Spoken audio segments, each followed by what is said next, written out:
Welcome to the Crypto Campfire.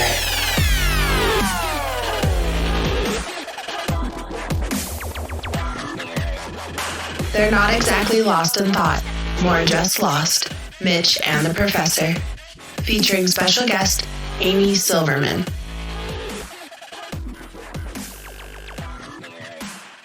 Hey guys, welcome back to the Crypto Campfire podcast. This is the Professor. And Mitch. And today we're going to be talking with Amy Silverman.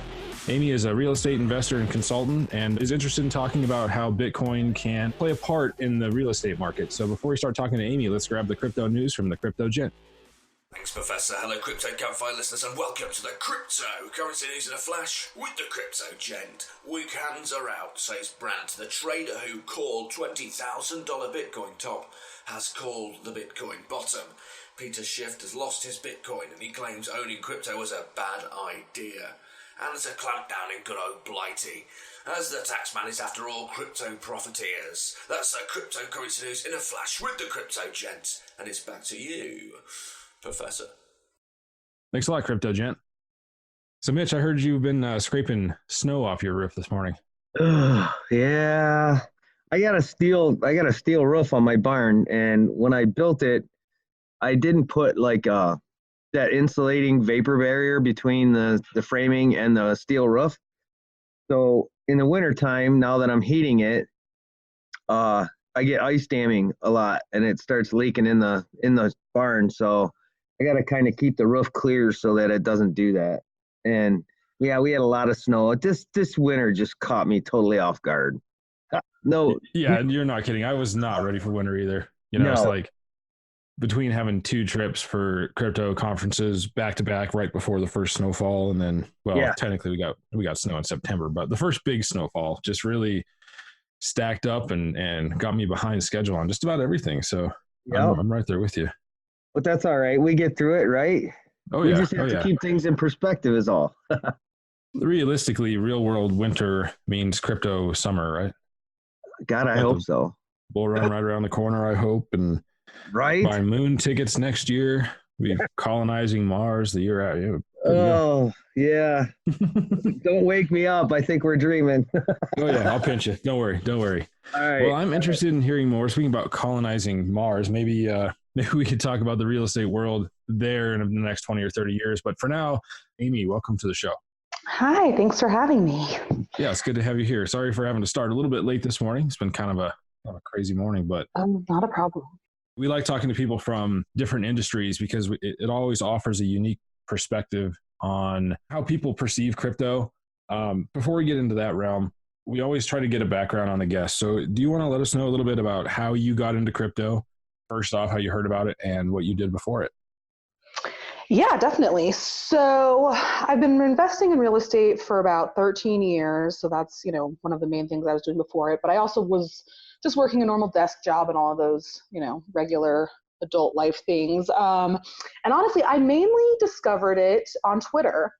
I had heard of it, of course, everyone has that time they heard of it a long time ago, and that's when they should have, first dove in deeper. I remember it was like I was visiting some people in Dallas, Texas, and this father and son, who I didn't really know well, they were just kind of some friends of friends, were mining Bitcoin, in their little bedroom or something. And I just had no concept of what that actually meant. I thought it was a little weird, like that whole thing, and just didn't really pay it any mind. But yeah, then, flash forward, I think it was about, fall 2017 when, the bull run was definitely like heating up, but before, it had all the way peaked is when it really caught my attention on Twitter. And it was just one of those things where I happened to follow a couple people who were tweeting about it. And then I decided to download Coinbase, and the rest is history. Once you start getting your toe in, you kind of get pulled in the rest of the way, and then you're just hooked at that point. Yeah, and that was like a crazy time. Exactly. It was that was such a wild time, because I probably bought my very first Bitcoin in like either September or maybe October. And then, it just went way up from there. So it really sucked me in at that point. Yeah, there was so much excitement. Like ups and downs, and then January came around and the ultimate for the run. And I mean, man, good times. I can't wait. It's coming around the corner. We'll see. Jerry had a prediction on our last podcast that he says there's an indicator he's watching that, everybody's got that, but I like seeing if people are ever accurate. So if Jerry's right, we'll be skyrocketing very soon. Yeah, go Jerry. Go Jerry. Come on, right? Jerry. Don't let me down, buddy. Work that magic, baby. That's awesome. So how did you end up in the real estate industry? I grew up with my dad already in it. He owning rental properties, but also his day job was doing property management. So it was just a very, normal part of my life. I was frequently having to go to random properties with him, and he would force me to help clean and paint and all those kind of not so fun, odd jobs. But, in retrospect, that was great because it really kind of normalized it all for me, and it became kind of natural. And then when I got to college, he sort of forced me, but I mean, I was willing, but forced me to house hack, which meant we just bought a little condo in the college town that I was in, Boulder, Colorado. Shout out to University of Colorado. And I, lived in one room, and I had friends rent the other rooms and pay rent. And I had to pay rent too. My dad wasn't really that nice about it. Like, I still had to pay every month. But, at the end of the day, it was, a great experience that he kind of, got me into it that young. And yeah, it's grown from there. That's so cool. I can't, real estate's one thing I've never really, obviously unless I was buying a home or selling a home, never really dabbled too much into. But, when I was a kid growing up, my parents always taught me that land and owning a house was like priority one, because renting was just basically pissing money away, so to speak. And you had nothing to show for it after a time frame of being in an apartment. So, I bought my first house at 21, which was pretty exciting, and, just started this whole journey. And I'm on my second home, and I don't know that I'm going much anywhere from here. We've been here about 20 years. So I love it. And I can't see real estate actually like tanking, so to speak. It's gonna fluctuate, sure, like it has in the past, recent past actually, but I don't think it's gonna get to a point where it's just not worth anything. Totally agree. Yeah, there's definitely some fluctuation to be expected. And that's why, I guess it kind of depends on if you are buying a primary residence versus an investment property. Obviously, those, give you different motives and whatnot. But if it is going to be, an investment property, one of the bigger things to always focus on is just like that the cash flow is what you need it to be, so that if the appreciation doesn't happen for a while, or if it even goes down for a while, you're still cash flowing strong enough that it kind of doesn't matter. Yeah, definitely. And the other important thing to keep in mind too, as with any industry, certain portions of that industry will grow alongside technology, and others will be afraid of change and crash beside it. But realistically, as technology improves, we always go down a little sci-fi rabbit hole, so forgive me here, but eventually there's no reason to deny the fact that we're eventually going to be colonizing something either in space or elsewhere. And you have to realize that as long as the industry grows alongside that, you're going to have this crazy boom in real estate, along with the future of technology. So, looking way ahead, there's always going to be a need for people to have a location or a space. So, and that's all real estate really is in a way. Absolutely. But also, if we're going to go down that rabbit hole a little bit, I would assume, and this is obviously just who knows, but I would assume that if it becomes worthwhile to colonize wherever else, maybe Mars, maybe something else, that would have to be because parts of Earth have become uninhabitable, in my opinion, right? So that is like a big thing to be thinking about in your, not in your maybe your 5-year plan, but in your 50-year plan is, what areas could, end up getting totally wiped out, because that's one way real estate might actually, go all the way to zero is, let's say Florida just breaks off and floats away, like that could be the true worst case scenario. But yeah, I agree. Right. What then comes from that would be really cool, Exactly. Well, and that's why I say that, portions of it will succeed with the growth in technology and portions of it will fail because, the archaic ways always end up falling behind. And so maybe that's the entire real estate market as we currently know it. But as it evolves, that'll probably become a more fractional section of it. And we'll kind of see more of a transition because this is long-term stuff here. Even 50 years, we're not going to be. Yeah, I mean, exactly. So, that's an estimate. There's a multi-generational evolution happening continuously. So it'll be interesting to see where it goes in our lifetime. I imagine we'll probably just have some, entertainment type space travel and that kind of stuff within the next 30 to 40 years because, I don't know. I think there's a lot of political stuff really that's dragging it all behind. How do you look at crypto, Amy? Do you look at it as a currency or a speculative instrument? Oh, that's a good question. I mean, I would like to look at it as a currency, but realistically, I don't know people who use it. So I can't really. I feel like that's you kind do of. Now. Yeah, you do now. Okay, right. I do now. Yay! But you know what I mean. Like in my day-to-day life, like I don't know people who accept it, or So it's getting there. Like I think it will be a currency, but I feel like it's a little.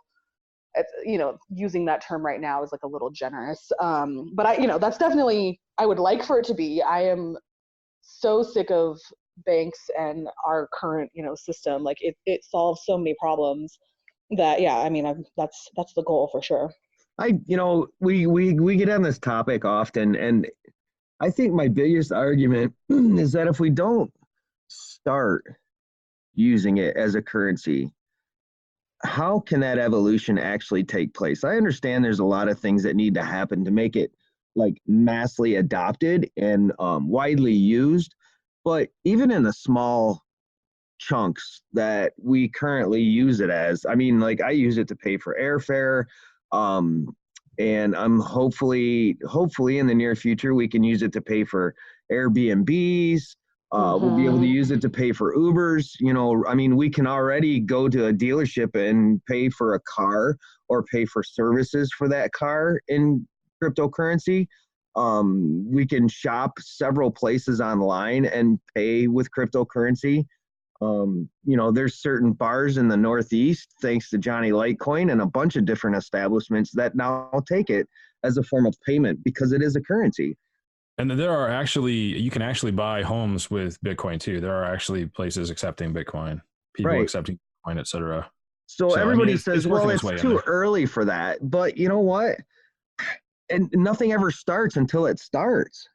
So, the more people actually start using it, and let me give you a perfect example of a responsible, or I guess, I don't know, maybe a somewhat creative way to do this is to say, I'm going to go to the store, or I'm going to go on this trip, and my plane fare is going to cost me $500.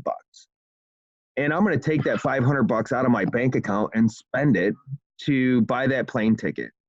So why not take that $500, buy some crypto, Bitcoin or Litecoin, and then use that money, put it into this system to pay for that ticket.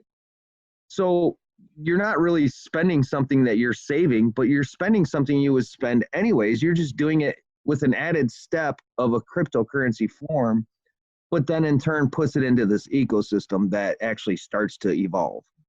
So that's my philosophy on it. And I agree with everyone to the sense that, it's too early. It's not really, fully adopted yet. It's going to take a long time.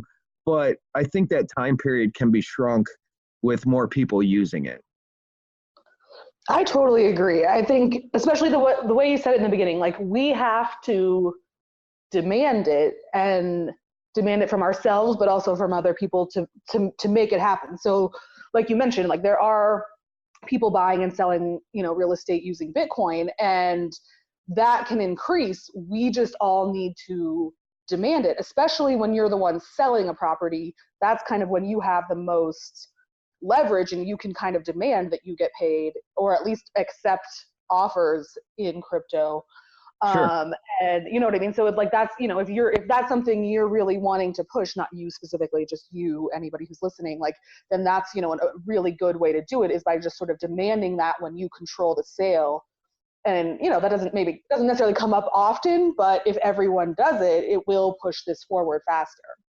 Absolutely. I'm going to kind of come back to the real estate stuff a little bit here. I want to talk a little bit about how blockchain can improve the future of real estate and the industry as a whole. When I first start to think about potential use cases of blockchain in real estate, the first two things that come to my mind are number one, payments / escrow and smart contracts. Mm-hmm. And number two, using non-fungible tokens or some other sort of identifiable token to handle deeds and proof of ownership and things like that. In your opinion, what kind of things are you looking at from inside the real estate industry that you think can be improved with blockchain? Oh my God, every single thing. Every single thing, I swear. No, I mean, let's hit them all. Yeah. So first of all, I mean, the current system is so archaic, and a lot of the laws and systems in place are just ancient. And so there is a huge amount of improvement that could come from just shifting to blockchain.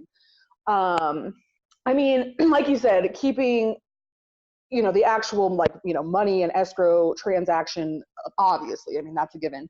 But I mean, I've kind of heard, I guess it would be through a token, or I don't really know, honestly, like what's the right way to phrase this, but basically that you would be able to put everything related to one property, you know, on the blockchain, and then whenever something new happens, you know, then it's going to have to like get added and get confirmed. But like, so basically, like, not only every like buy and sell, but also like any like maintenance that happens. So like if it gets a new roof on it, or, you know, whatever, like it doesn't have to be like the little tiny maintenance, but the you know, the bigger stuff. And then also whenever like an inspection is done, and just like all those things could just live in this one place on the blockchain that everyone can verify, and, you know, and can't get changed over time. Right. It would simplify things in a way that we desperately need. The way our current like title system is, where there can be all kinds of like issues with the title on a property, is there's just no reason for it to be this messy. And I literally think it's this messy simply so that title companies and title insurance can exist. Those two industries are unnecessary. They just don't serve a purpose anymore with, you know, with blockchain and other, you know, technology that comes along with it all. So I think that's one of the things that absolutely needs to be eliminated, is all this title bullshit. Once it's on the blockchain, it's true. There'll be plenty of those tonight. Don't worry. Yeah. Okay. Good. But you know what I mean? Like, once that's all on a blockchain, like, there's not going to be any debate, any discrepancies, like any needing to go verify with previous owners. Like, it's all right there. There's no, you know, gray areas on this stuff. I mean, right now, the way the system works is like, basically all they care about is if you file papers correctly. And by correctly, I mean things like using black ink instead of blue ink. Like, these are the type of things they have in place, like, literally. And so like, you could go, like, I could pull up the address to any random property right now. I could go to their county website and get a quick claim deed form, which is how, you know, a form to change ownership in that county. It's a 1-page form. As long as I just fill it out properly and submit it to the county, I have now like clouded the title on that property. They don't care if everything I wrote on that piece of paper is fake and made up and it never happened. As long as it's filed correctly, they're going to file it. And it's just like, things like that just should not be the reality, but it is. So yeah, that's just the start of my rant on why we need to change. Well, I mean, that's a really good point. Like, some of that stuff is so archaic that, you know, it hasn't even evolved with normal levels of stuff. You know, some things are just so far behind with government filings of paperwork and things like that. It's really pathetic. But, you know, we're also going to see some of these issues going forward with, you know, when we get into blockchain too, we're going to have other issues that we have to face, and things like, if a hack happens and all of a sudden somebody collects like 5 people's house tokens or whatever you want to call them, and now has verifiable ownership of that house. Like, how do we handle that? And obviously there's going to have to be some sort of legislation. And at the same time, like in further more advanced future, there's going to have to be AI running some of this stuff to make it even work. And at that point, like, where's the point where we've gone too far, where it's like, oh shit, everything is screwed up now. We have no, the digital system is no longer linked to what's really happening in the physical world. And, so there's going to be some of the issues that we have to tackle. Like, right. Like, where are those boundaries going to be? Like, who's going to be in charge of keeping an eye on this stuff? All those things are pretty hard to imagine anyone agreeing on in the big picture. And certainly not while it's like boomers running the country. I feel like it's going to take, I don't know, it might be a whole generation before laws are, able to change. I mean, think about how much of a change in mindset blockchain is going to require. Like, most of us who kind of understand the tech still don't really understand all of the possible applications or implications of blockchain. So, I mean, I don't know, there's some really cool stuff coming up. There's some really scary stuff coming up. And just like any new type of revolution or industrial paradigm shift, there's going to be a lot of difficult times and a lot of issues that we go through. But I think in the end, it's going to really improve things. Absolutely. I agree. And they did do an interesting test on this in Cook County, Illinois, which is where Chicago is. Did you guys ever hear about that? No. What is it?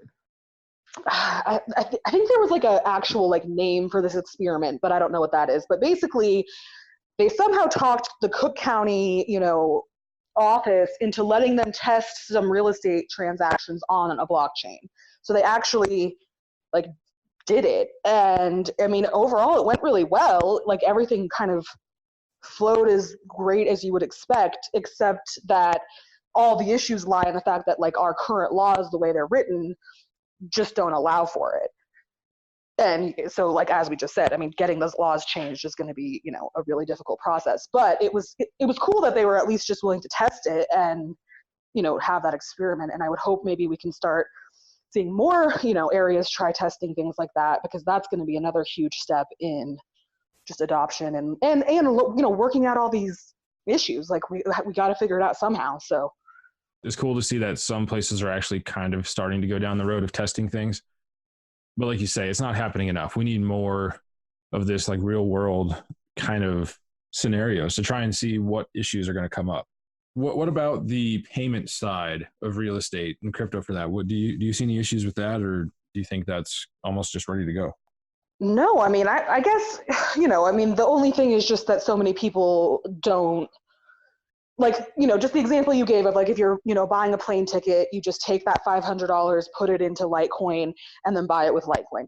Just that simple process, I think a lot of people feel is too hard for them, even though it's not. But you know what I mean? They're just not comfortable enough. But no, in terms of the actual reality of it, it would be so much easier, and it would make transactions go, quite a bit faster if you wanted them to. I mean, part of the current system is they like to kind of drag it all out, and it's a slow process.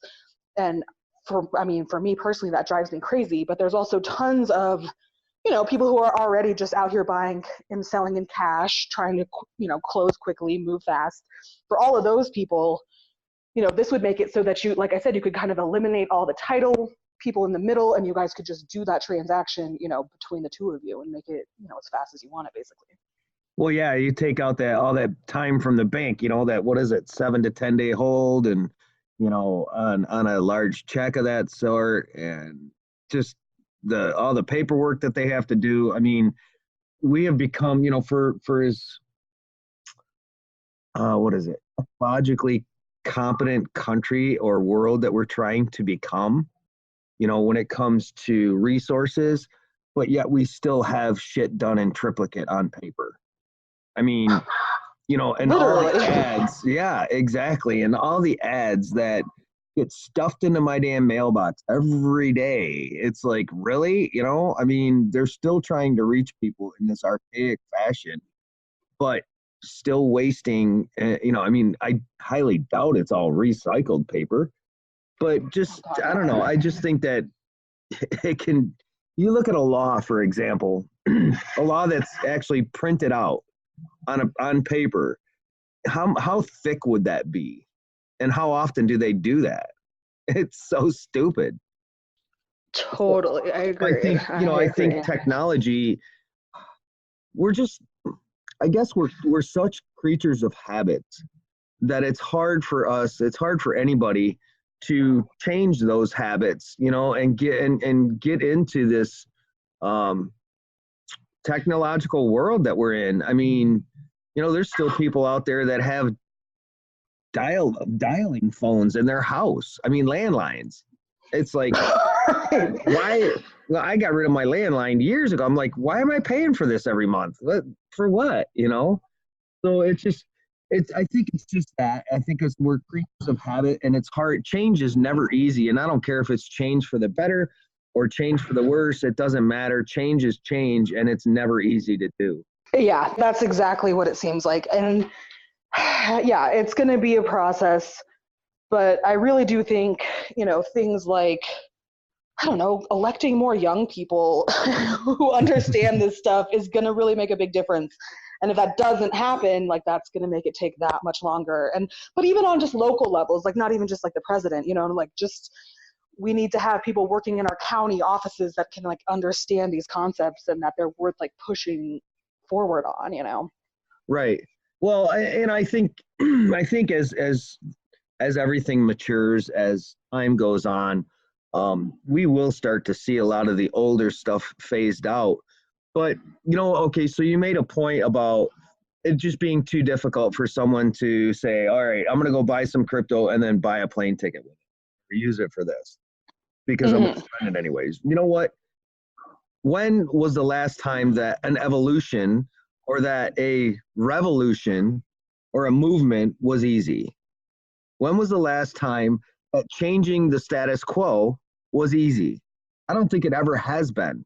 So why should we complain about how challenging something may be when in the long run it's for the betterment of everything? It's just a weak way out for some people, in my opinion. And I just feel that, if you're in this space, there's two reasons you're in cryptocurrency.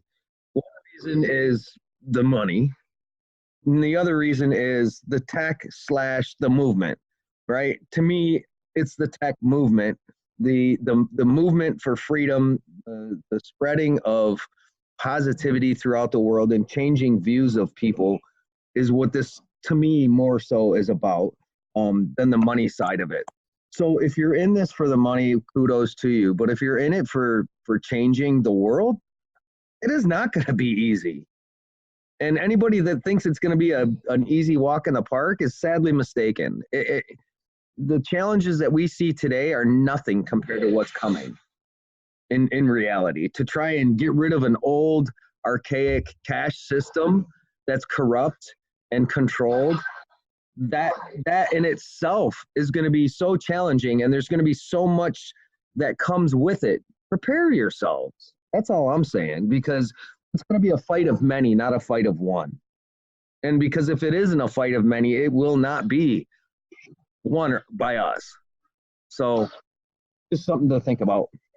Sorry, I rambled a little bit there. No, I think that's a really good point. And like, this is a long-term battle. Like, this is something like, we're just getting started. Like, this is something you have to have a lot of like patience of like teaching people over and over again. And like, but by every single person that you teach, like, was worth it, Sure. Well, like, from a military standpoint, we're still setting up the mess hall. I mean, exactly. That's a great way to put it. Right?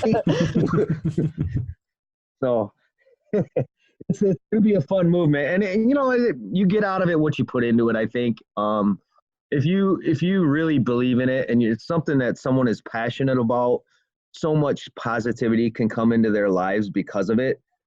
I think it's sad when people don't get to actually experience that.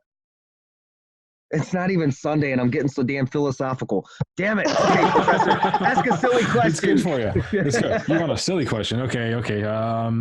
If you could replace any part of your body with a mechanical device, what would it be and how would you use it? Oh my God, is this for me? It is. It is. Okay. A mechanical device, and how would I use it? I don't know. I was not ready for this, but I'm going to go with eyeballs because I have bad eyesight. I hate wearing my glasses.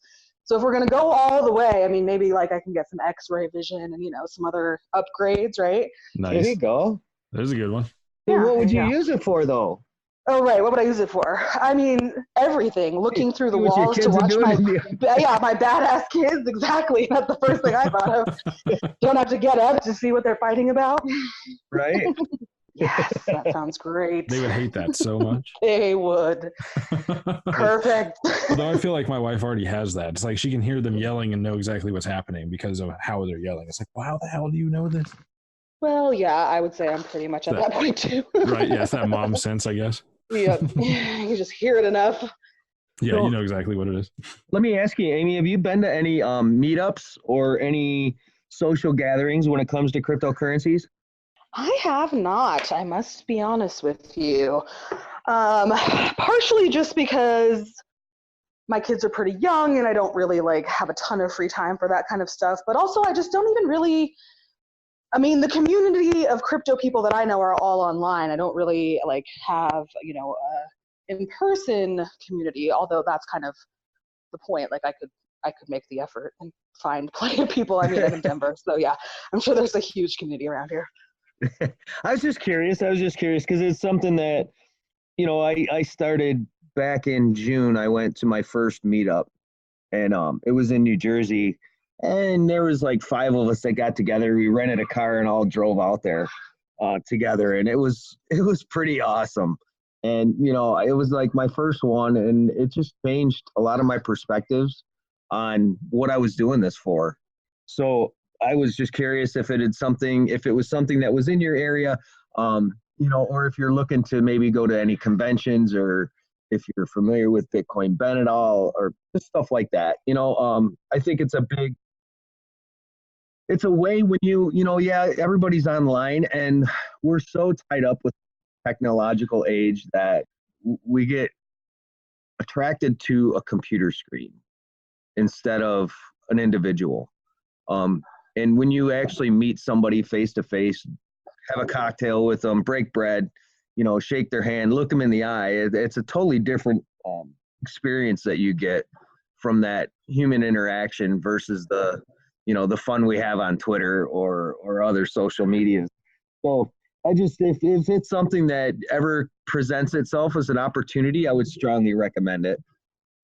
Well, yeah, definitely. I will. I'm going to take that advice, honestly, because, yeah, I agree. Honestly, there's great networking on Twitter, and I love it and all of that, but the in-person meetings are much more, substantial. I feel like that's the only networking that really, well, not the only, but that's the main networking that really, gets you places in life. And, yeah, I agree. It's kind of one of my goals. So my youngest is 3, and so these last couple of years have been, I just, have been in baby land, but now that she's 3, I'm trying to push myself to kind of get out and do more, grown-up stuff. Yeah, young children tend to slow that process down a little bit. They sure do. They love to just, drain ya.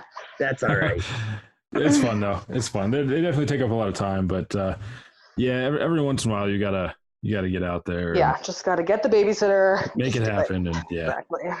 Well, if you find one and you have some fun there, I hope you have kind of a similar experience as we did. It was always, every time you go to one of these meetups or conventions, number one, it's like you always seem to run into somebody that you know online, which is crazy and really fun actually to put a face to a random Twitter handle, and yeah, it really definitely takes it to the next level. And then you really get a feel for that person and their passion and their energy for the space too. And you can just have a next level conversation because, this is the reason we started the podcast, because we talk to so many people on Twitter, but you can only have, the conversation can only go so deep when you have a character limitation and threads that are worthless. Mm-hmm. And, so we were like, well, let's have a podcast and try to be able to talk to people a little bit deeper. It was all about the community and not trying to get, all the CEOs and stuff like that, because we just wanted to take our normal conversations and extend them a little bit. So it's it's been really great to take that even further and actually meet people in real life and, sit down and have lunch or dinner with them. And it's a great experience. Yeah, that's awesome. And it's great that you guys, went that next step and did the podcast too, because it gives people just, I don't know, an even bigger network of, and like hearing more like authentic, like perspectives. And I think that's what it's really all about, is perspectives. It's so fun. I mean, one of the podcasts we did not too long ago, I think it was with Matt Center. We got on some debate back and forth about, hodling versus spending crypto.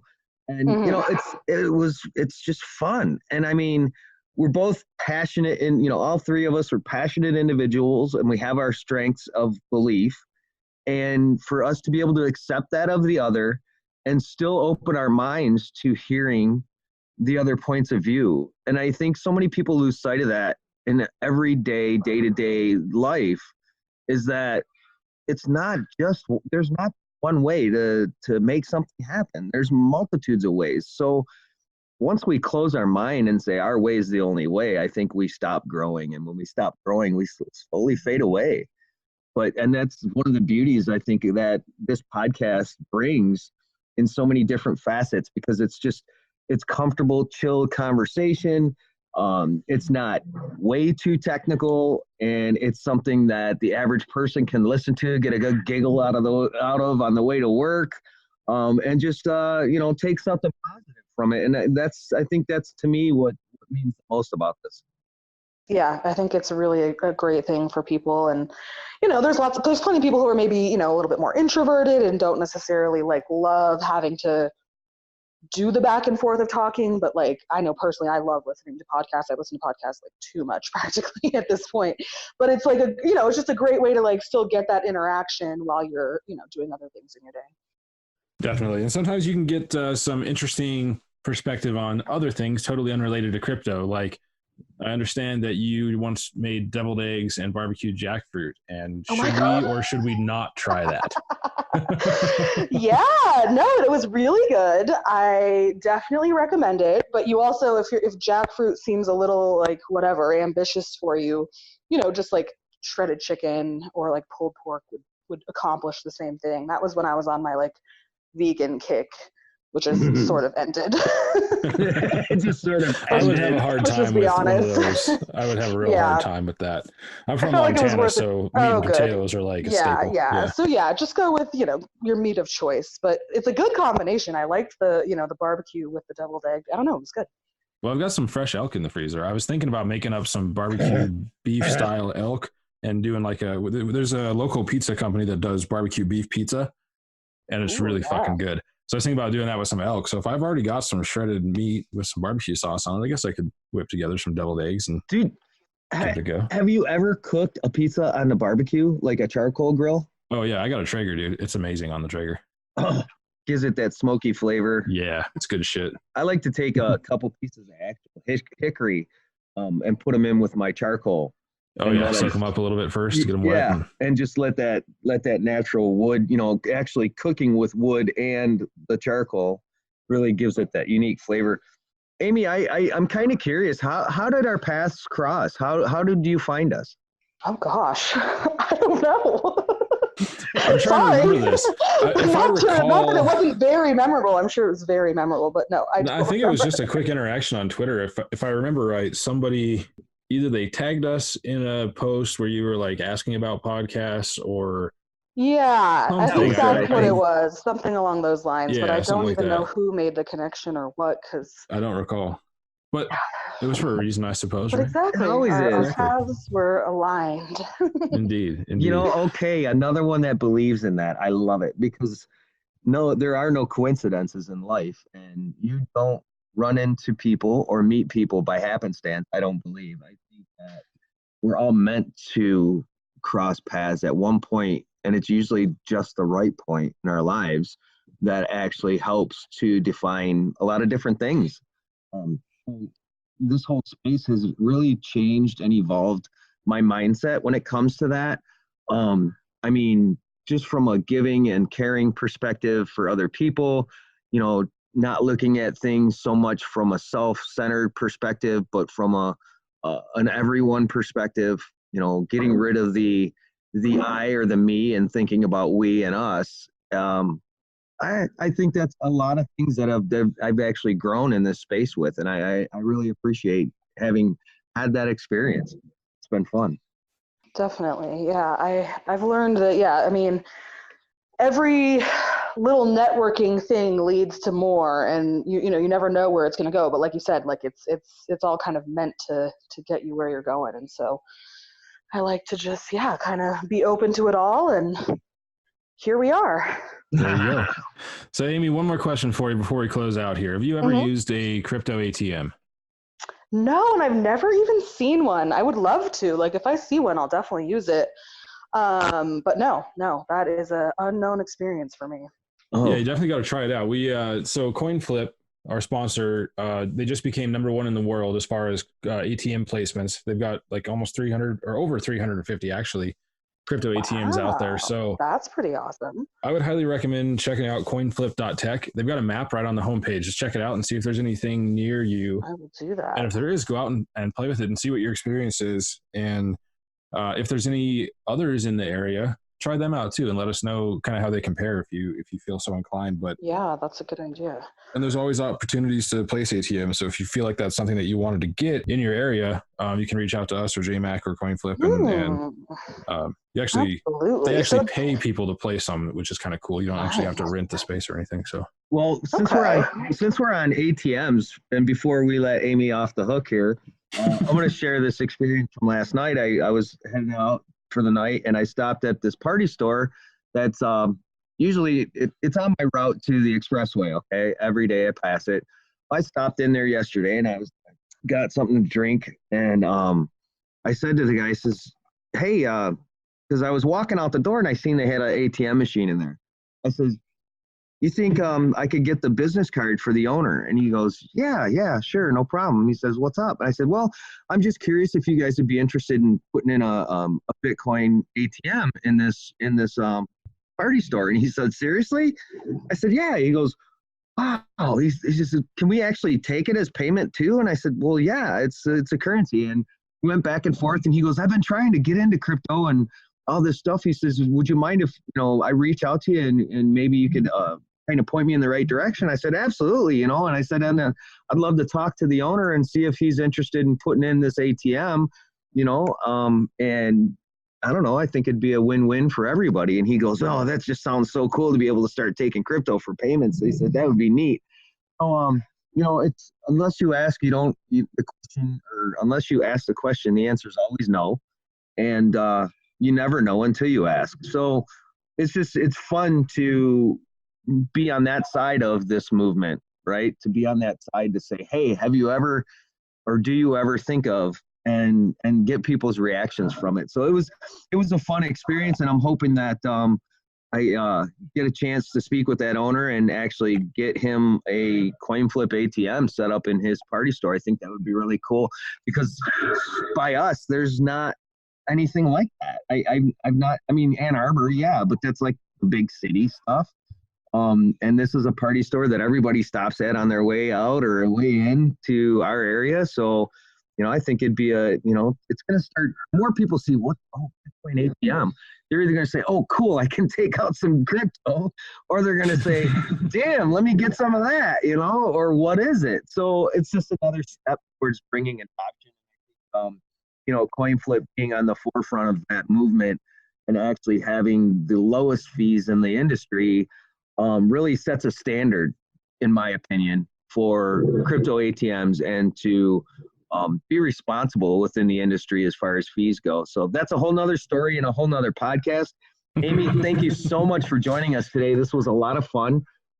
Absolutely. Thank you so much for having me. I had a great time, and my brain is like, I am churning this ATM idea now. I got to do some research. It's sweet. Awesome. Mitch, do you remember what the numbers are, the placement payments or payouts that have the machine there? If I was gonna speculate, I think I recall hearing a number in the $300 range, but I don't know if that was. I'm not exactly sure what that was. And then there's a percentage of the fees that the owner gets whoever's holding it in their store gets a percentage of fees, I believe. But yeah, I'm looking to attain all that information as well, Professor, so that we actually have that. Again, Amy, thank you so much for coming on the show. This was a lot of fun. It was great to be here. Thank you. Definitely. We'll get you that info and we'll talk soon. I think we should probably schedule another one of these at some point because I think there's a lot more we could talk about, especially on the real estate side. So yeah, absolutely. I would love to shoot for something here in the next 3 or 4 months or so and kind of follow up. Yeah, especially when it comes to pot and grow houses in Colorado. There's lots of, I saw some pretty glass and absolutely. We're not Did done. I hear you're in Michigan? Because that's like the new hotspot. Yes, I know it is. And I'm in the construction industry. So I'm a carpenter by trade. And there's quite a few of us that are just booming with work from these grow houses. It's pretty insane.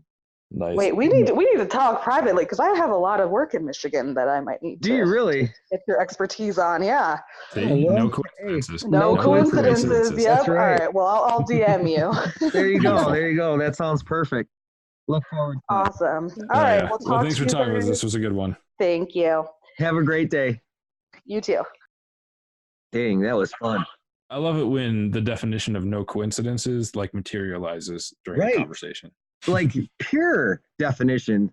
It's amazing. It is. Clint Westwood, he'll be all over this. Oh, he is. He is. Oh, and speaking of, and I know this won't air anytime real soon, but I'm gonna do a happy hour with Clint and Lisa in about an hour. Oh, sweet. Yeah. So that'll be fun. I'm sure I think she does them live. I think. Yeah. Yeah, she usually does. I think so. So that'll be fun. So keep your eye out for it if you have time. If not, you'll catch it on the reruns. Oh, yeah. I'll watch it. We'll see. If I can catch it live, I will. I'm going to play a game with my oldest for a little while, and I'm not sure how long that's going to last. So as soon as we get done with that, I'll hop on and try and catch it. Hell yeah. You know, the best thing I think about these podcasts is that we both always walk away learning something.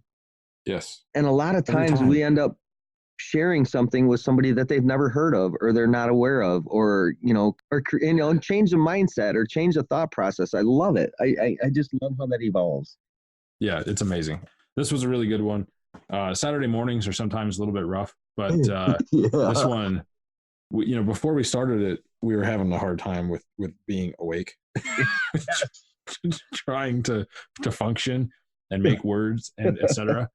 And just a few minutes in and boom. Sometimes you have a really good one. Sometimes it clicks and everything works well. And this was one of those times. Yeah, there's many more tangents that the three of us can venture down. So I'm looking forward to number 2 on this one.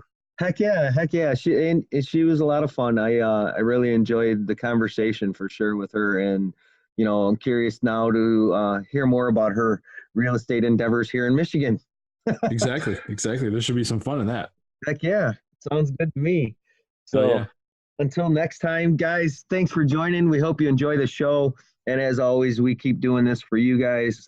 We hope you really enjoy listening and sharing the excitement that you have for the podcast. It always means a lot to us.